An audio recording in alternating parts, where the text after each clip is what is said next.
عام طور پر پانی کو زندگی کے لیے ضروری سمجھا جاتا ہے، لیکن کیا ہوا اگر پانی ایک ایسی شکل میں ہو جو اپنی زندگی دینے کی صلاحیت کی وجہ سے نہیں بلکہ اس حقیقت کے لیے جانا جاتا ہے کہ اس میں عملی طور پر کچھ بھی زندہ نہیں رہ سکتا؟ شاید اس طرح کے پانی کے ذخیرے کا ایک اچھا نام بحیرہ مردار ہوگا۔ لہٰذا دریائے اردن کے جنوبی سرے پر واقع یہ سمندر کتاب مقدس کی سرزمین پر ہونے والے بہت سے واقعات کا خاموش گواہ ہے۔ ایمان اور حقیقت کے درمیان ایک خاموش لیکن طاقتور تعلق۔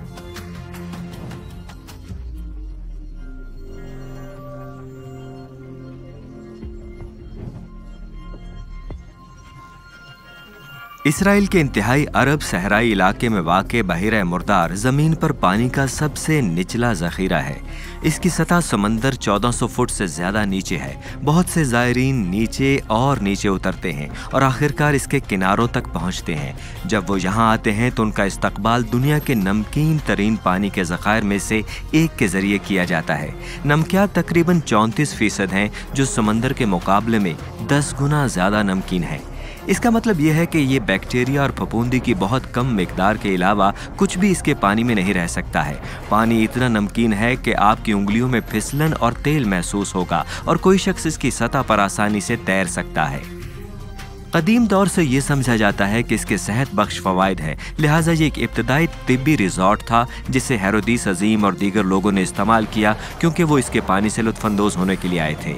بحیرہ گلیل یا دریائے اردن کو کتاب مقدس کی تاریخ میں پانی کے اجسام کے طور پر جتنا ذکر کیا جا سکتا ہے، بحیرہ مردار اس تاریخ میں کسی خاموش کردار سے کم نہیں ہے۔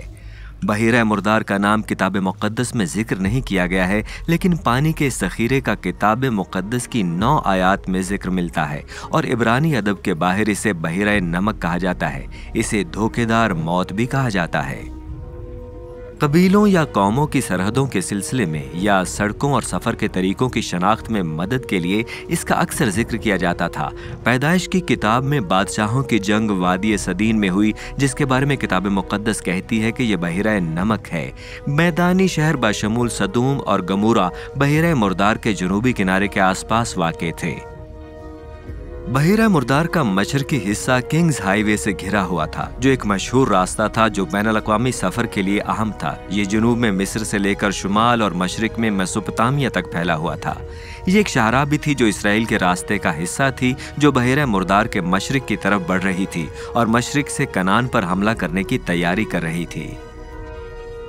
جب حضرت موسیٰ اور بنی اسرائیل کنعان میں داخل ہونے والے تھے تو وہ اردن کے مشرق میں واقع کوہ نیپو کی چوٹی پر گئے اور اس سرزمین پر نظر ڈالی جو ان کی طرف سے فتح ہونے والی تھی۔ جب انہوں نے اریحا کی طرف جانے والی زمین کا جائزہ لیا تو انہیں جنوب کی طرف پھیلے ہوئے بحیرہ مردار نظر آ رہا تھا۔ بحیرہ مردار کا علاقہ غاروں سے بھرا ہوا تھا اور پرواز اور پناہ گاہ کے علاقے کے طور پر کام کرتا تھا، بالکل اسی طرح جب حضرت داؤد بادشاہ ساؤل سے فرار ہو کر عین جدی کے علاقے میں چلے گئے تھے۔ مسادہ میں رہائشی اور زائرین بادشاہ ہیرودیس کا جنوبی محل مشرق کی طرف بحیرہ مردار کے اوپر سے دیکھ سکتے ہیں، جو اپنی خوبصورتی کے ساتھ ایک حیرت انگیز نظارہ فراہم کرتا تھا۔ یروشلم اور اریحا دونوں سمندر کے شمال مغربی کنارے کے قریب تھے اور محل کا قلعہ، جسے مکھیراس کہا جاتا تھا، سمندر کے مشرقی کنارے پر واقع تھا۔ آج کے اردن میں پہلی صدی کے یہودی مورخ جوزفس کے مطابق یہ مکھیرس میں تھا کہ حضرت یوحنا اصطباغی کو گرفتار کیا گیا تھا اور آخرکار ہیرودیس انتپاس اور بحیرہ مردار کے زیادہ تر اسکرول کے حکم پر پھانسی دے دی گئی تھی۔ خود جناب مسیح کے دور کے کچھ لوگ سمندر کے مغربی کنارے پر قمران کی برادری میں پائے گئے تھے، لہٰذا آج زائرین تجسس کی وجہ سے پھسلن والے پانی کو محسوس کرنے یا نمک کی ساخت کو دیکھنے کی خواہش کی وجہ سے بحیرہ مردار کی طرف راغب ہو سکتے ہیں، لیکن ہزاروں برس سے یہ پانی کتاب مقدس کے متعدد واقعات کے پس منظر کے طور پر کام کرتے رہے ہیں، جو کتاب مقدس کی سرزمین میں ایمان اور حقیقت کے درمیان ایک مضبوط تعلق فراہم کرتے ہیں۔